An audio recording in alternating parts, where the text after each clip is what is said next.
The tenses in Afrikaans, as I said, there's only 3. Let's see how they work today. We start with the present tense. Remember the golden rule? The verb always comes next. So we have sy skop die bal. Skop is to kick. She kicks the ball. Hy is siek. He is sick. This is your English to be verb. He is, I am. The last one is ek het 'n selfoon. That is when you own something. Ek het 'n selfoon. This is important because that het and the past tense het is not the same. When we change a sentence to the past tense, we always have to have a het and a ge plus a verb at the end of the sentence. Let me show you how I do this. My past tense verb is always het. Het. So when we go apply the golden rule for the past tense, het always comes next. To apply this to a sentence, I call this the eraser rule. We have the verb in the second position. Remember, subject, verb. We take the verb out, we erase it, and we put it at the end of a sentence. What comes next? The verb. Sy het die bal, and then we have the ge. Simply add ge.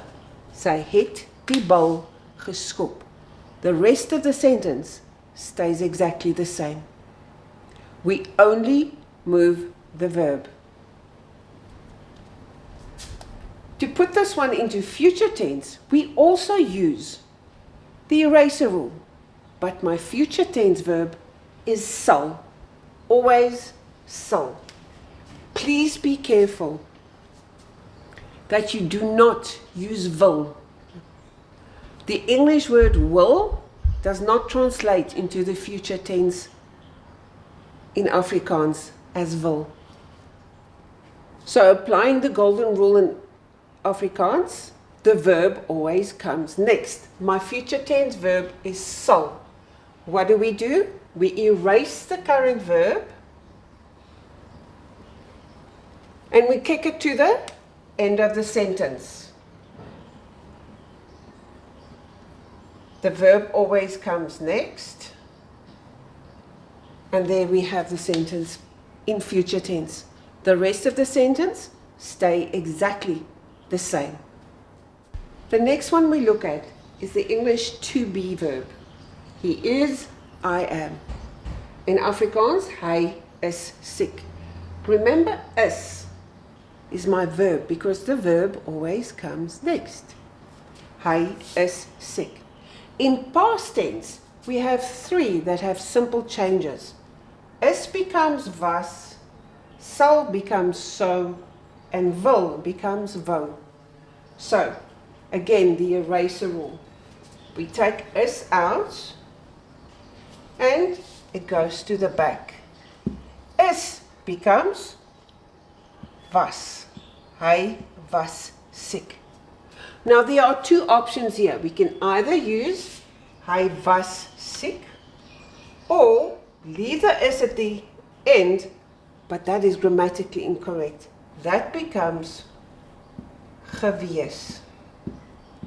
Hy was siek gewees. You do not have to use this. That is optional. Hy was siek is simple and good enough. To change a sentence into future tense, we use the eraser rule again. Remember, the verb always comes next. Take it out, put it at the back. What is my future tense verb? My future tense verb is sal. We put it in its place. Hy sal siek, but we don't use the present tense is in future tense. That changes to wees. There we go. The third verb we are looking at in present tense is the verb het. That means to own. Now this het and the het in the past tense is not the same. A good indicator for this one, that you own something, is that you will not find the ge in the sentence. So further on in the sentence, you will not find ge. Ek het 'n selfoon. Now let me change that into past tense. We have to erase the verb and we put it at the back. Ek het 'n selfoon. What is my past tense verb? My past tense verb is het. Put the het in its place. Now we have the past tense het in the place. Ek het 'n selfoon, but we need to put the ge in. We can't say ge het. That is incorrect. We have to change it to gehad. Ek het 'n selfoon gehad. Can you see that this het and that one is not the same? This is my past tense verb and that het comes from the present tense, to own. To change this sentence into future tense, we use the eraser rule again. We take out the verb and we put it at the back. What is my future tense verb? My future tense verb is sal. Put it in its place because the verb always comes next.